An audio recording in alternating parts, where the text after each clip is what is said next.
Hindi na mahirap maganap ng pinakamagandang sasakyan sa panahon ngayon. Lalo pat karamihan sa mga bagong inilalabas na mga modelo mula sa mga kilalang brand ay kaagad nang dinadala sa bansa. Kaya naman ang ilan ay nag-aabang na lang sa mga bagong dating na sasakyan na alam naman natin na napaka-high-tech na sa panahon ngayon. Kagaya na lamang ng isang bagong SUV na mula pa rin sa isang kilalang brand at ngayon ay nasa Pilipinas na. Ang bagong modelong ito ay mas hinigitan ang mga nauna ng mga sasakyan pagdating sa moderno at advanced na teknolohiya mula sa exterior hanggang sa interior specs and features nito. Ang entry sa lineup segment na SUV ng Korean brand manufacturer sa bansa na sinasabing mangingibabaw sa ilang mga Japanese car pagdating sa mga makabagong katangian. Yan ang iisa-isahin natin kasama ng kabuang presyo nito. Pero bago yun, syempre kung bago ka pa lamang po dito sa akin channel, baka na makabigyan po muli subscribe button pa rin ang notification bell para naman mapigla sa mga video na gagawin ko pa. Alright, simulan na natin to!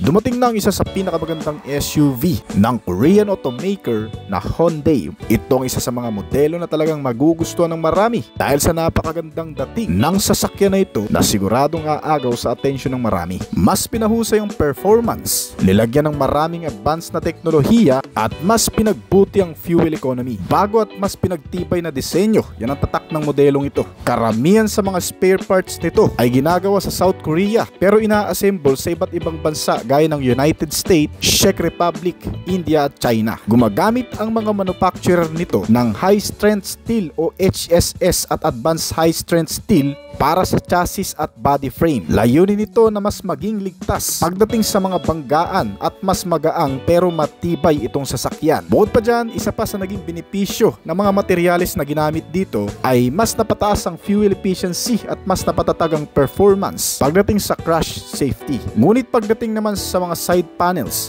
ang hood nito at ang mga pintuan at ilang bahagi ng suspension system ay gawa naman sa matigas na aluminum. Layunin nitong mabawasan ang kabuang timbang at mas mapagaang itong sasakyan na nagre-resulta sa mas matipid na konsumo ng gasolina at mas mahusay na acceleration. Isa pa sa pinagmamalaki ng Hyundai Santa Fe ang pagkakaroon ng makabago at advanced na safety features nito gaya ng driver attention warning. Ang safety features na ito ay nakasubaybay sa driving pattern mo. Isang malakas na sensor na kung saan naalalayan ang bawat galaw ng pagmamaneho. Kapag nakita niyang parang inaantok o distracted ka, may alerts na lalabas na nagwa-warning sa'yo upang maiwasan ang disgrasya mula sa pagkapagod o kaya naman pagkaantok. May kasama rin itong safe exit warning na magbibigay sa'yo ng paalala kung may paparating na sasakyan kapag bubuksan mo ang pintuan kapag lalabas ka. Ang bagong Hyundai Santa Fe ay may matapang na disenyo, malinis at boxy ang hugis nito na may kasamang mga modernong katangian gaya ng pagkakaroon ng H-shaped LED lights na isang simbolo ng pagkakakilanlan ng Hyundai. At sa harap rin ay nilagyan ng malapad na parametric grille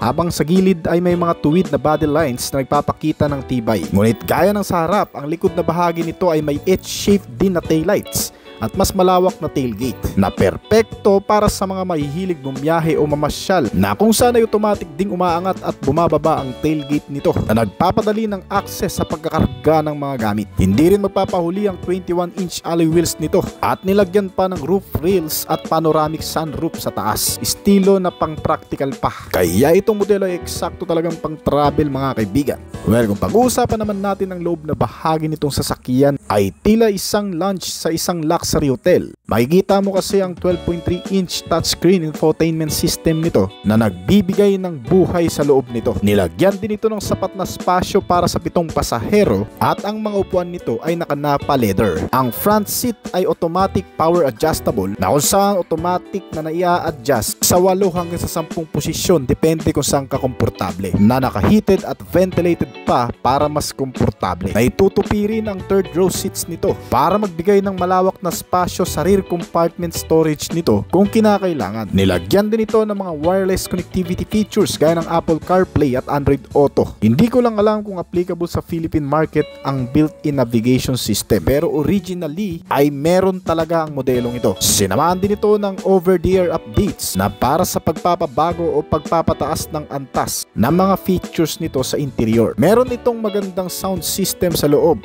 dala ng 12-speaker Bose premium audio system nito. At ang nagpapa-convenient palalo sa sasakyang ito ay ang pagkakaroon nito ng wireless charging pad with cooling fan. May 6 na USB port na nakalagay sa bawat row seats upang makapag-charge din ng kanya-kanyang gadget ang mga pasahero. May extra 12-volt power outlet din para sa iba pang mga appliances na pwede mong isaksak dito. Nilagyan ito ng Bluetooth na 5.0 para sa mas mabilis na koneksyon. Ang nagpapahusay pa sa magandang visibility nito sa interior ay ang mga nakakalat na ambient lighting system at napakagandang tanawin sa itaas dala ng panoramic sunroof nito. Hindi rin makukumpleto ang pagiging komportable nitong sasakyan kung wala ang high-tech na air conditioning nito. Meron kasi itong dual zone automatic climate control sa front at rear air vents para sa second at third row seats. Nasinamahan pa ng clean air filtration system na naglilinis ng hangin na pumapasok sa loob nito upang maiwasan ang mga virus o anumang mga bad odors. Inaalis nito ang masangsang o mabahong amoy sa loob at nililinis upang fresh na malanghap ang mga hangin. Meron din itong auto defogging system sa windshield, isang automatic features ng sasakyan na nag-aalis ng fog o hamog sa loob ng windshield para hindi lumabo ang paningin habang nagmamaneho kahit pa malamig o maulan ang kondisyon ng panahon. Ang Hyundai Santa Fe ay kayang kumarga ng hanggang sa 7 katao. Kaya ring mag-imbak ng mga gamit mula 628 liters sa rear compartment storage hanggang sa 1,949 liters kapag nakatiklop na ang second at third row seats nito. Meron itong hidden underfloor storage sa likod para sa mga importanteng gamit.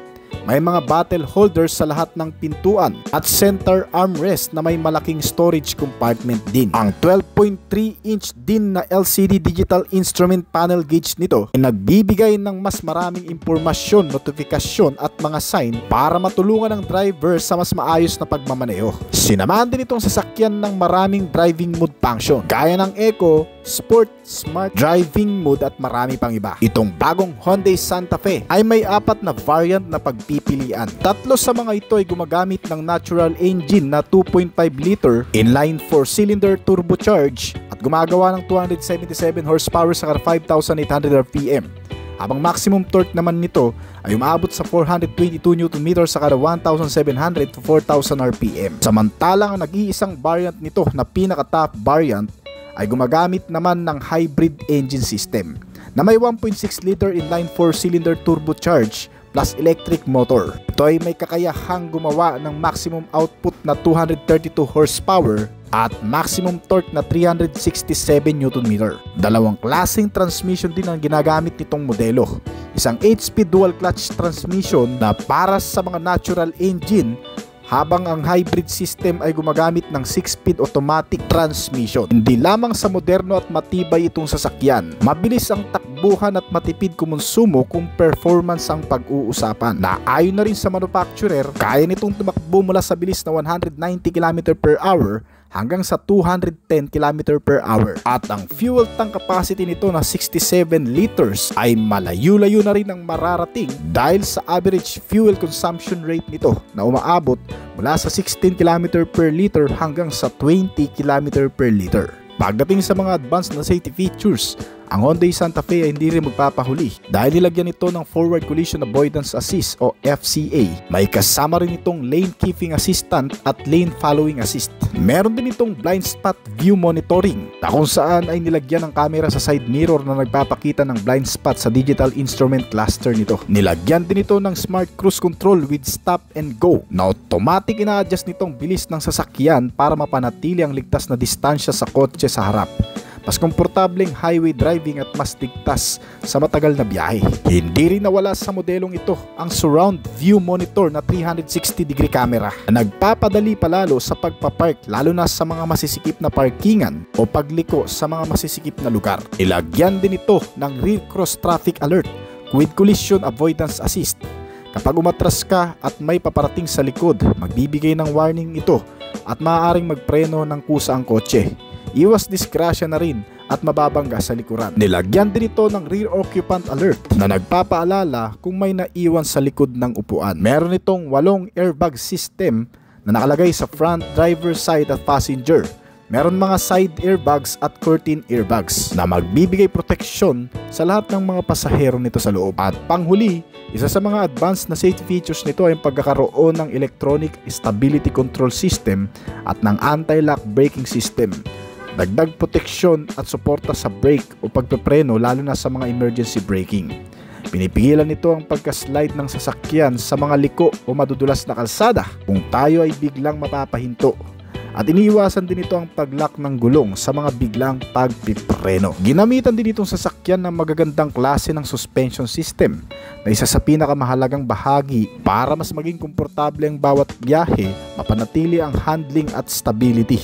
Ang bagong Santa Fe ay nilagyan ng MacPherson strut with coil spring at stabilizer bar na karaniwang ginagamit na sa mga SUV, sedan upang mapahusay mag-absorb ng lubak o lubog sa daan. Kaya itong Hyundai Santa Fe ay pwede ring magamit kahit pa sa mga off-road condition.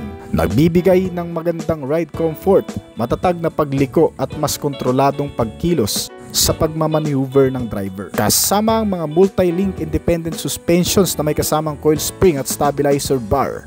Kaya mas advanced ito kaysa sa torsion beam. Sumusuporta rin ito lalo na kung fully loaded ang sasakyan. May daan sa mga matatarik na kondisyon ng kalsada na kung saan pinatitibay nito ang pag-andar at pinapanatili ang komportableng pakiramdam ng mga pasahero sa loob. Ang Hyundai Santa Fe ay mabibilang pa lamang sa kalsada ng Pilipinas dahil wala pa talagang nakakaalam sa mga likas nito na katangian na kapag nalaman ay siguradong iyong magugustuhan. Mula sa estimated price na 2,410,000 hanggang sa 3,313,000 pesos ay makakabili ka na ng isang bago at modernong SUV mula sa isa sa mga pinagkakatiwalaang brand sa bansa. Santa Fe 2024 model.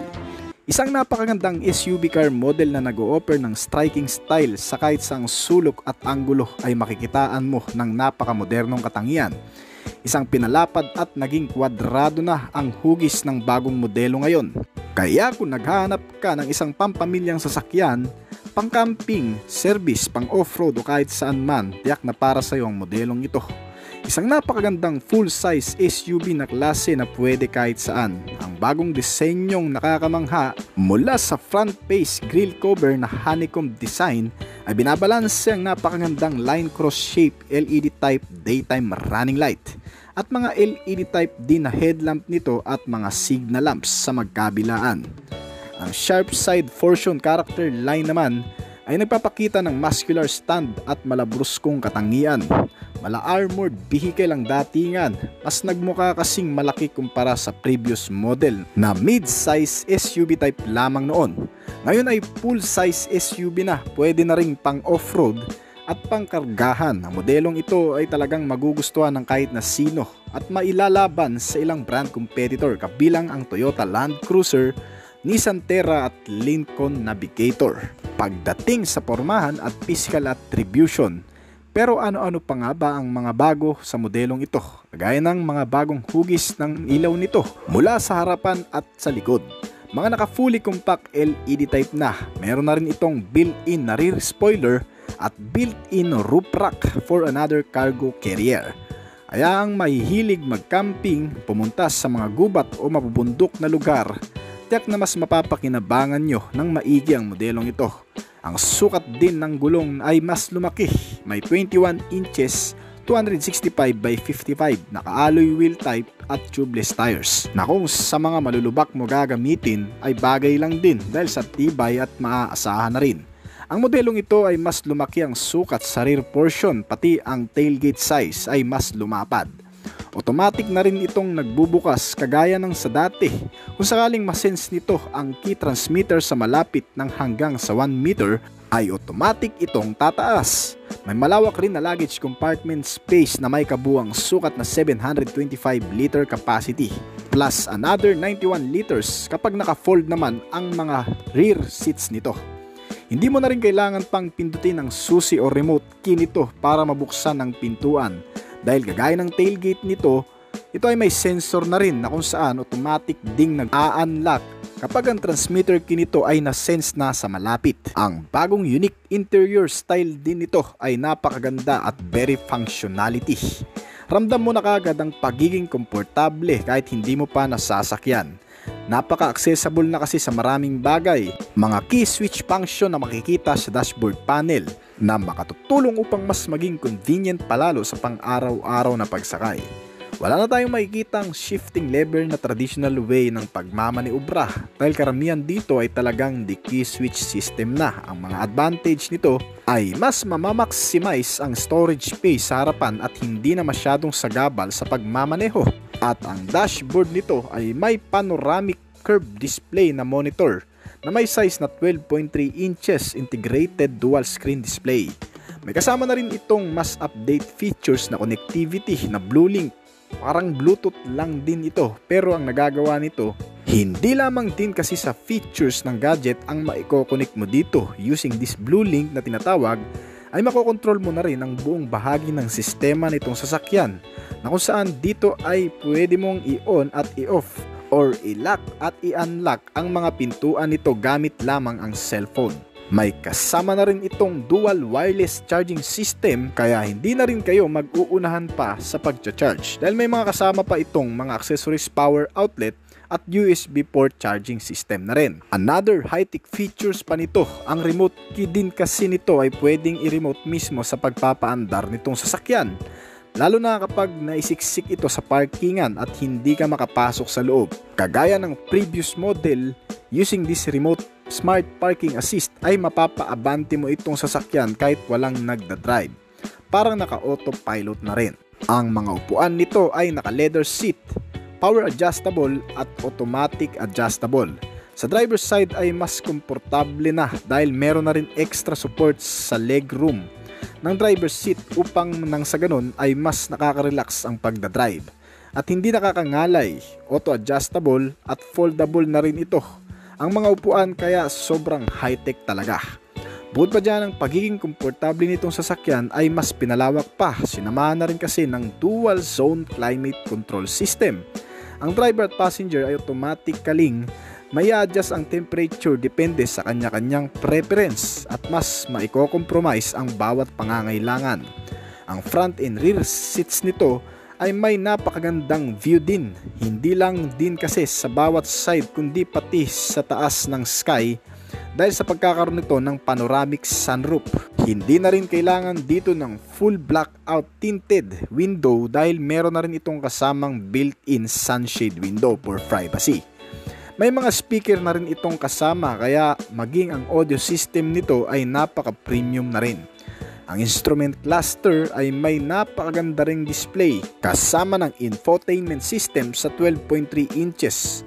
Full digital gauge cluster, mas makikita ng maigi ang mga sign o notification na lumalabas dito kasama ng ilan sa mga driving information, capability, signals at marami pang iba.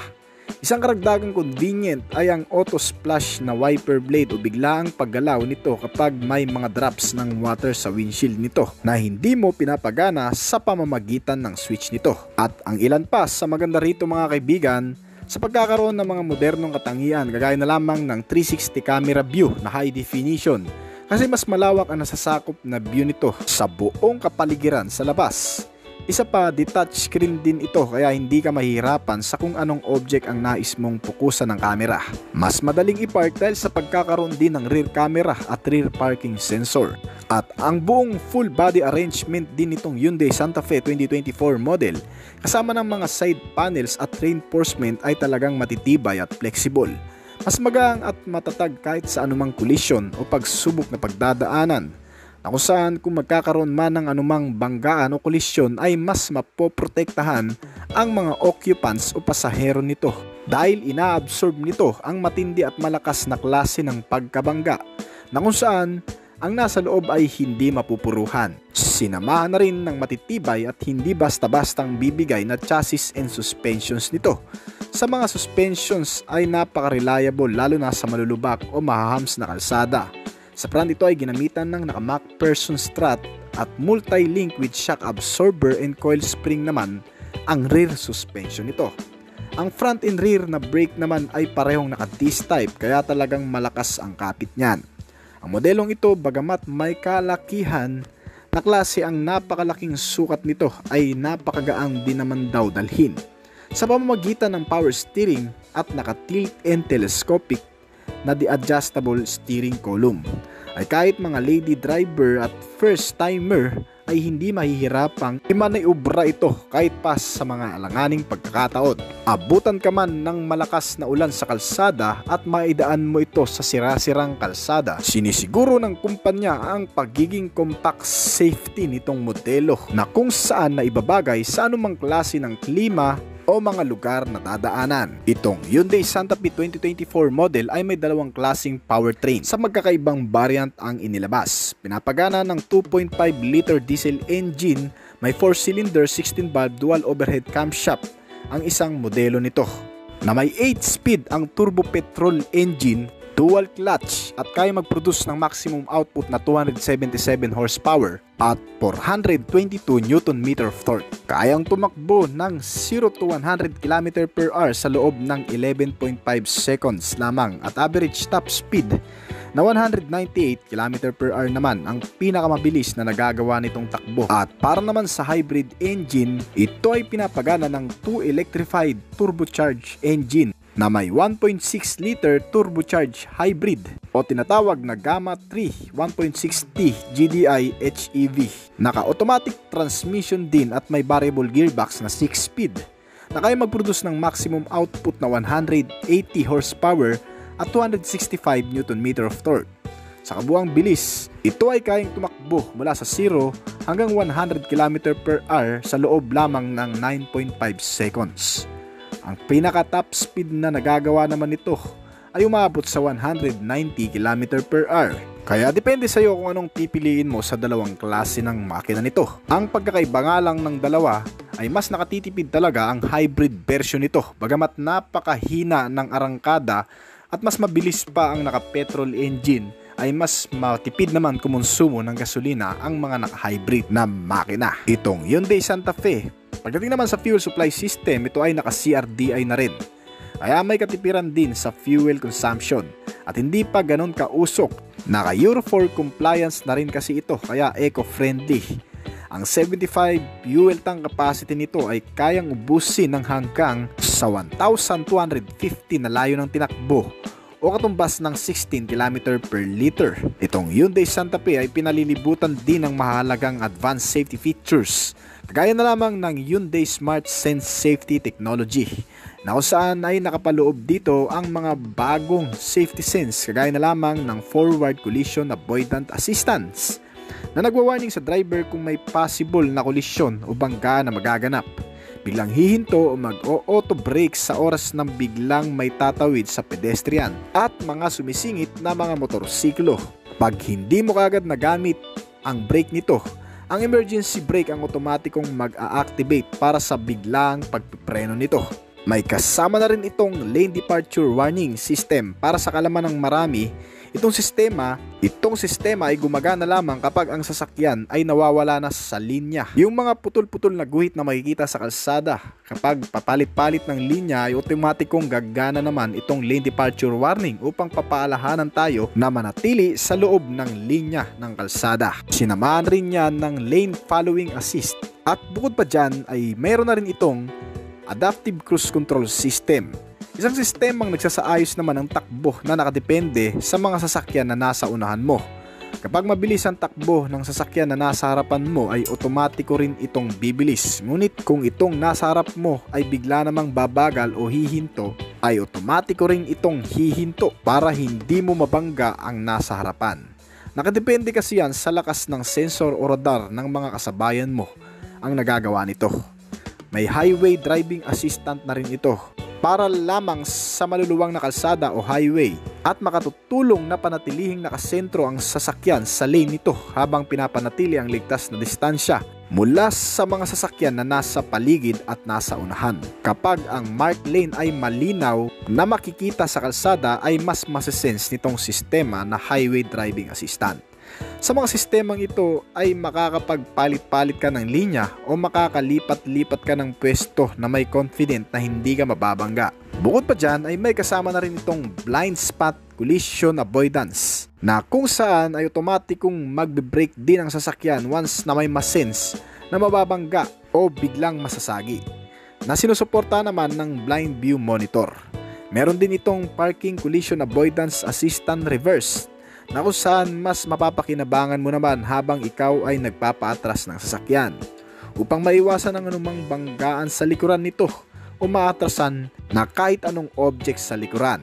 Gumagana ang braking system kapag ito ay may nasense na mababangga sa likuran. At syempre sinamahan din yan ng rear cross traffic alert na halos katulad lamang din ng parking collision avoidance assistant reverse. Na kung sakali namang may biglang darating na sasakyan sa likuran habang ikaw ay nagpapaatras, automatic din itong hihinto para sa ganun ay hindi magkabanggaan. Isa pa, meron na rin itong driver attention warning. Isang sistema naman na kung saan nasisense nito kung inaantok na ang driver o kaya naman inaatake na sa puso, na kung saan ay wala nang kakayahan pang imaniobra ng maayos ang sasakyan. Dahil sa sistemang ito na driver attention warning ay bigla na lamang itong hihinto o hindi na aandar pa kapag ang driver ay wala nang kakayahan pang i-manage ang pagmamaneho. Bukod pa dyan, meron din itong safe exit assistance. Naglalak ng kusa ang mga pintuan lalo na kung nakalimutan mo itong ilak ng maayos kapag ikaw ay aalis na. Meron din itong ultrasonic rear occupants alert.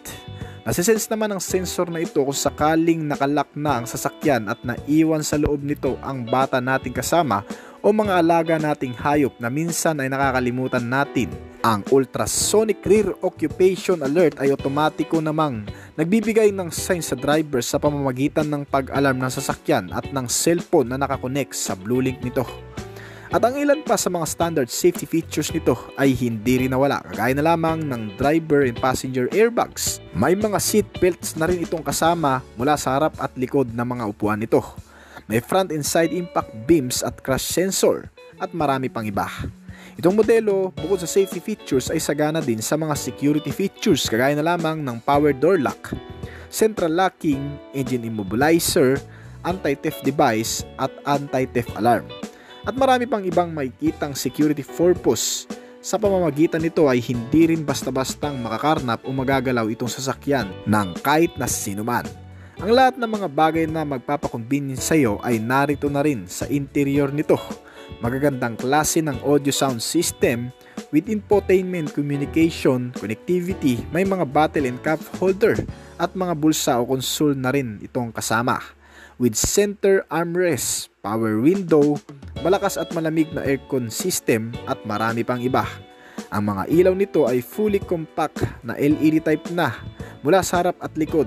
Mukhang complete setup na rin ito ng accessories. Kung top variant ang pipiliin mo, siguradong wala ka nang hahanapin pa. Ang modelong ito na Hyundai Santa Fe ay may dalawang klaseng variant na inilabas na sa bansang Korea, ang naka-hybrid na makina at ang naka-petrol engine na makina. May inilabas din na ibang bersyon sa bansang Europa pero sa design ay pareho lang din naman. Nagkakaiba nga lang sa ibang mga specs nito.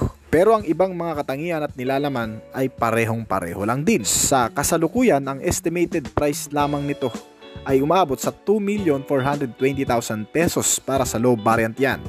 Malamang sa malamang ay mas mataas dito ang pinaka-top variant nito. Inilalabas pa lamang itong Hyundai Santa Fe sa bansang Europa, sa Amerika at sa Korea. Ang nandito na available sa Pilipinas ay ang previous model nito na tinalakay na natin kamakailan lang. Itong bagong modelo na pagdating sa buong disenyo ay talagang nabago ay wala pa, hindi pa dumarating sa bansa.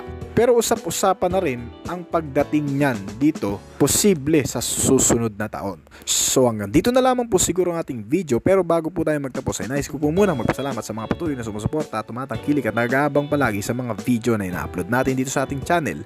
Maraming salamat po at shoutout po sa inyo guys. Ngayon kung bago ka pa lamang po dito sa ating channel, baka naman kaibigan pwede mag-click yung subscribe button pati na notification bell para naman ma-update ito palagi sa mga video na gagawin ko pa. At syempre hintayin ko rin ang opinion at comment mo sa ibaba kung may mga katanungan ka tungkol sa video na ito. Huwag kang mayang mag-comment kaibigan upang nasa ganun masagutan ko rin ang mga nais mo pang malaman at makakuha rin ako ng idea mula sa iyo magamit ko sa aking mga susunod pang video na gagawin. This is Obis Collection. Thank you!